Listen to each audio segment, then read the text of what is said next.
Welcome, my fellow veterinary colleagues and those working in the animal care world. I am Dr. Erin Holder, creator of the Veterinary Compassion Fatigue Project. While the veterinary field is rewarding, it is profoundly exhausting and over time takes its toll on our mental, emotional, and physical health. These blogs are my experiences of owning a large integrative hospital for 18 years and learning from my many mistakes. Understanding where I went wrong and how I crashed and burned has been a journey to healing myself and hopefully others. Here is my latest blog.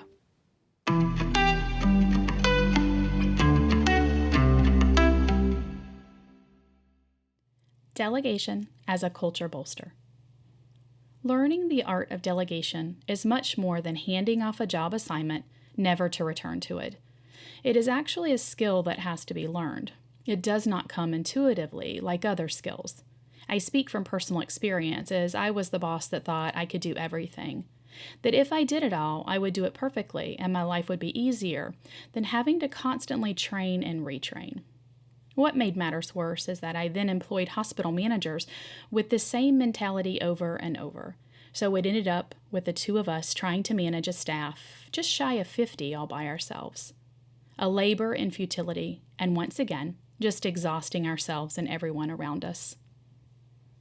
Eli Broad, an entrepreneur, said, "The inability to delegate is one of the biggest problems I see with managers at all levels." And I totally agree. How do we know when to let go, who to trust, and how to delegate? Often we get stuck here and refuse to move forward, taking on all the tasks ourselves and thus solidifying our fantastical and rapid self-inflicted implosion, aka burnout. As a wife and mom, I certainly did this in my home life. I would try to do all the tasks because no one could do them exactly like me. The dishes had to be placed perfectly in the dishwasher, the clothes folded just so. To see these tasks performed by someone else in my home incorrectly made me cringe and frustrated. One day, I was watching my husband load the dishwasher, and it was after an incredibly long day at work. I watched, and instead of feeling frustrated because he was doing it all wrong, I felt incredibly grateful. I was able to let go of these ridiculous expectations and bask in the glow of help. And simultaneously, I thought to myself, what happened along the way to make me think that only my way was the way? How arrogant of me, and was I going to spend the rest of my life doing every single thing because I needed it done just so? In business, we have certain rules in management of people and delegation. Rule number 1. Managers should have to manage no more than 5 to 6 people in a veterinary hospital. Rule number 2. Hire the right person for the right job. Rule number 3. Direction and training are essential. Rule number 4. Do not over or under delegate. And rule number 5. Follow up after you delegate to supervise and evaluate. Resist the urge to micromanage and let your team fly.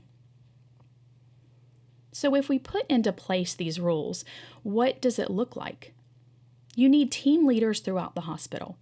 These team leaders should each be responsible for about 5 to 6 people.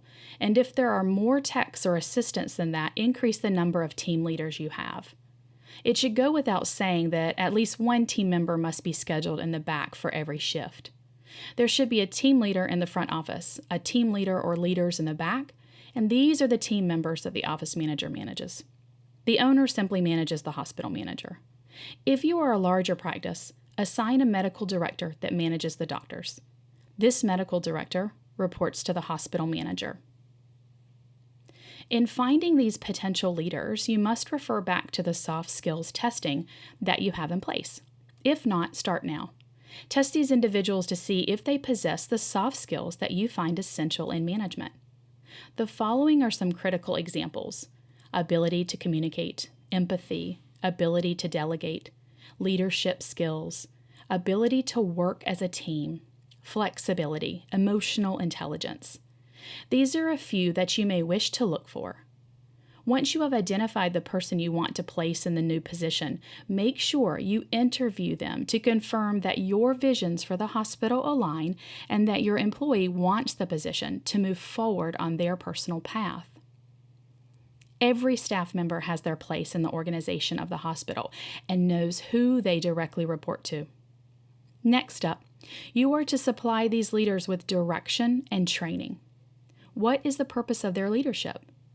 This belongs at the top of the training packet for them. What follows is how-to, the path to get there. For instance, we give the team leader the purpose of leads with a positive attitude, ready to be of help to each team member that needs help, keeps up on current hospital policy, engages in compassion fatigue resiliency programs and implements them with teammates, etc. This is dictated by the vision of the owner. If you are the owner, what are the most important ways in which you want your leaders to lead? Again, culture comes from the top down. If you, the owner, have no idea of your vision, then it's time to be still and figure it out. Write it down because your staff cannot look into your head to find out your vision. The perfect amount to delegate is variable. It's a fine line between over and under delegating. Start off easily by delegating a task that can be completed and only delegate the long game tasks once you see the short game is perfected. For example, give a task with a deadline like putting inventory in a new order or some other tangible task. Explain exactly how you wish for it to be done and the time frame in which it is to be completed. Then that task goes on your work calendar so that once the deadline arrives, you can check in with the employee. This is the time to praise the leader so they know that what you delegate is significant and that you're paying attention. Continue to slowly increase the load you delegate while not delegating all of your tasks. A leader must always remain busy if they want their staff to stay productive. This is an example of productive and successful delegation. The manager gave a task, a deadline, let go of the task so there was no micromanaging involved, placed the deadline on the calendar to check back with the employee, and finally evaluated, with praise and/or loving correction, the outcome of the task. This is delegation at its finest. Not being able to effectively delegate is being trapped in the ego chakra. Because the reality of this situation is that we simply cannot do it all if we want it all to be done well. Surrounding yourself with outstanding team members and backing up out of the spotlight to let them shine is a heart-centered practice. So this concludes the 5 bolsters of the Veterinary Compassion Fatigue Project and my vision for what can help the culture issues we face in our community. It is a profound problem affecting more clinics than not.